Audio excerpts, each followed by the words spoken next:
ready, Brian.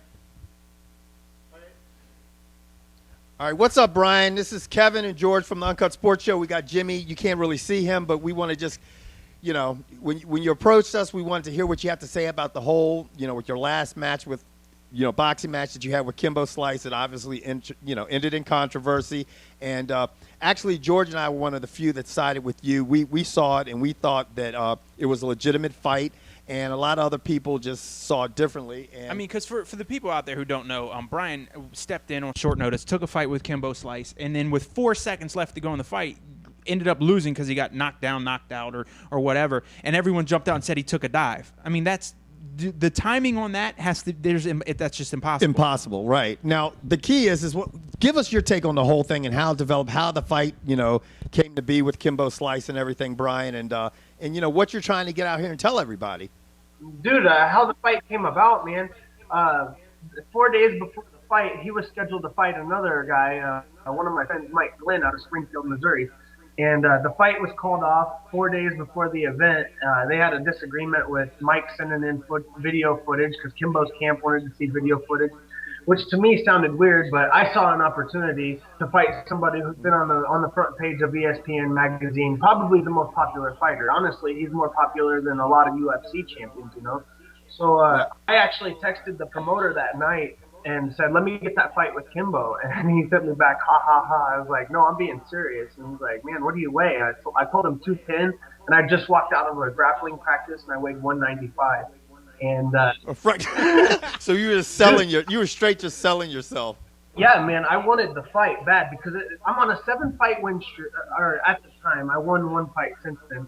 But coming into the Kimbo fight, I was on a 7-fight win streak, and all by finishes. And I wanted to get my name out there, man. I wanted to get recognition, and I figured if I had a decent showing against Kimbo Slice in a boxing match at what he's good at, to show that I can strike. Also, I had. Six of my 7 wins were by submission, but I have decent striking also. I get taken down and I have good jiu-jitsu. That's how I submit people. I don't take people down. I haven't taken somebody down in forever. I stand and fight with people until they take me down. But the fight came about. I texted the promoter and he said no at first. He thought I was joking. And I was like, no, man, I'm being serious. I lived in Springfield for over a year. I went to Bible college down there. And, I had a following. I opened up a gym down there for a while. And, I was teaching at a gym. And I had a lot of people who supported me down there. And plus, I had fought down there twice. I won by knockout in 55 seconds for a title. And then I had a 3-round war. And I ended up choking the guy unconscious with the guillotine with like a minute left in the last round. And I probably losing the decision. So with all your MMA background, how did you get into boxing?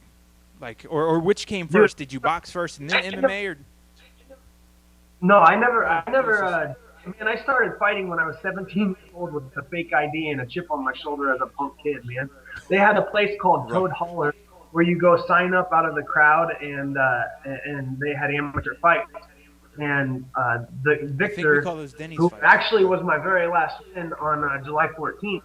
I went to school with that guy, and I always wanted to fight him, so I went down there and fought him when I was 17. Never trained a day in my life, and I started out 1-4 as an amateur and turned that into 9-5, so 8-1 after going 1-4. And then I got offered to fight pro. I said, "What's that mean?" They said, "You get paid." I said, "Well, you can make money doing this. Where do I sign up?" So I got involved in it that way, man, and then I started training with Josh Neer and Jeremy Stevens, and I can say I started getting beat up by Josh because he was always so much. Now let me ask you something, Brian. Of all those guys training with Josh Neer, Jeremy Stevens, and obviously you've been in the ring with Kimbo Slice, and anybody you've trained with in the past, who are some of the harder hitters, strikers that you've gone up against? Dude, hands down, man, it's no contest, dude. Jeremy Stevens is the hardest hitting fighter I've ever sparred with. I've sparred with Ray. I sparred with Ray Stefano. He was a world champion for K1 boxing. I think he was a world champion. He's one of the best, and he's got super fast hands. Thankfully, he was holding back on me. But as far as power in your hands, dude, Jeremy Stevens, it feels like he had a 5-pound brick in his gloves, man. Whenever you're getting hit by him, he's just heavy-handed.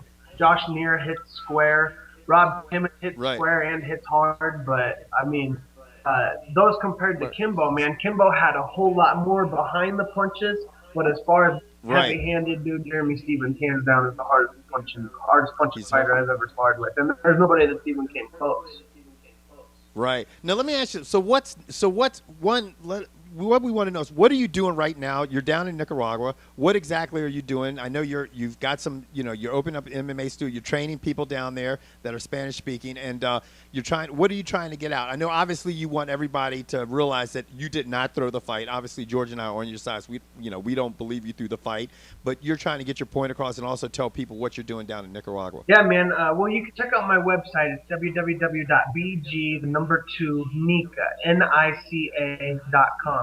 And basically, man, I came down here in 2010 on a missions trip with my church that I was never even scheduled to go on, man. It was at a time in my life that, I was living a pretty crazy lifestyle, being involved with MMA. I was a champion, and just the temptations everywhere involved with it. I was a Christian, raised as a Christian, and I wasn't in that lifestyle. So I said that I was going to make changes, man, and I started going back to church, and on the third consecutive Sunday of going back to church, they said that there's an opportunity to go on a missions trip with our church, and it was all paid for. I just had to get my passport. I said, all right, God, I see you giving me an opportunity to go with 40 Christians from my church that I was born and raised in that church, I was brought up in that church. And, so now that you're down there, what are you doing with the local guys in MMA and boxing? Yeah, dude, I got married down here, and I feel God's calling on my life, man, was to start a sports ministry down here in Nicaragua and use my talent. They want to get MMA going down here in the country of Nicaragua,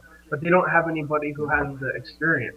Dude, I've not only fought 44 times as a professional, I've promoted almost 20 events. Dude, I promoted the last event that put Jeremy Stevens into the UFC. I was the first person to bring a special guest to Des Moines. I brought Chris Lieben in my first event that I promoted in 2006 when I was 20 years old. And dude, I don't know so you've been in the game through that, man. But I feel like it's just been preparation for what I'm doing now, man. And God gave me the talent of mixed martial arts as a promoter, as a fighter, as a coach. And now I'm using those talents, man, to help get people off the streets down here. People who don't have a future, man. Look at Jose Aldo. He's one of the best fighters in the world, man. And the guy's got great boxing, and I don't know if you guys have seen that video that he's done, but he kicks a soccer ball into the basketball hoop. It may have been photoshopped, but the thing edited in the video. But the thing is, man, is let me teach one of these guys who knows how to box and knows how to use their feet, with their hands, playing soccer. Let me teach one of them fools how to fight. I'm gonna make a champion. I'm really confident of that. You spoke about Chris Lieben. Do you have a relationship with Chris Lieben, or was it just a one-time deal? Dude, I wish, man. I'm a huge fan of his, and the very first event that I promoted, my partner Sean and I, we wanted to bring in a well-known fighter, and it was the Saturday after he knocked out Jorge Santiago in the UFC, and. Because I was just wondering if you'd had any, because he's obviously going through a troubled time now, and I was just wondering if you might have reached out to him, but. Nah, man, dude, I lost his phone number, and then we just never stayed in contact. You know what I mean? I was just a promoter that he came out and did a special guest for me, and helped my event, helped make my event legit. But we don't have an ongoing relationship. I wish, man, and I wish him the best. So. Well, let me ask you something, Brian. Now, you're down there. You're doing very positive things and everything. What do you want so far next as an MMA or boxing? What would you like? Like, what would you like to have the opportunity to do for yourself? One, clear my name of all the false accusations. There's 1.4 million views on that video from a horrible camera angle where it looks like I don't get hit hard. I'll admit the video looks suspect, but that's the first thing is I want to clear my name of all the bad that people are accusing me of. Secondly, man, this is just as important as that. Dude, I'm on an 8-fight win streak in MMA. I've knocked the guy out for a title. I've won 7 fights by submission. I've finished all 8 fights, man. I just want one chance. I've been involved in this sport for 9 years. I've done a lot for the sport as far as a promoter, helping progress the sport in the Midwest and in the state of Iowa, where I'm originally from. But, dude, I want to fight in the UFC. I want one run at it, man. Let me have a chance one time to go and fight for a UFC bonus, and I guarantee you, dude, I fight with my heart, man, always. Well, I tell you what, that's the kind of stuff that, me and Jimmy, who you can't see, he's off camera right now. We love fights like that. We love people that just go for it and say, you know what, I'm in the ring, I'm in the octagon right now, I'm going to give it 100% and put on a show. And, we're all about hoping that you're able to get to that point, Brian. Have you looked into trying to get into one of the tough houses? I went and tried out twice, but at that time, I mean, usually most of the guys that they have on the Ultimate Fighter shows are newer guys in their career. You know what I mean? You see a lot of guys right. at 4-1, 6-0, 7-2. But here I go right. and try to put in my application to get approved to get on the show. And I've had 30. I think I had like 35 fights the first time that I tried out, and 43 the next time that I tried out. So they're like, right. all right, this guy hasn't made it to us yet. I think that's what they're feeling. So then I went, man, back to the drawing board, dude. I took smart fights instead of I fought 10 UFC veterans. I lost to most of them. I broke Nick Lentz's arm, which is a legit win. Right. That was a long time ago. But now, man, I've done what it takes. I put together the fight streak, man. Let me just get one chance to fight for a UFC bonus. Right. To get in front of some good eyes. Well, look, man, hey, Brian, we're going to wrap it up, man. What we're going to do is put some annotations and links to your videos and, turn everybody on to what you're doing down there. It's a really good thing. And, man, we wish you the best of luck. Keep in touch. I'll definitely be in touch with you, man, to see how everything's going down for you in Nicaragua. And we're gonna wrap it up. All right, buddy? Okay, thank you so much, man. Thank you guys for having me. Thanks for helping me out. I appreciate it, dude. Anytime, Brian. Take care.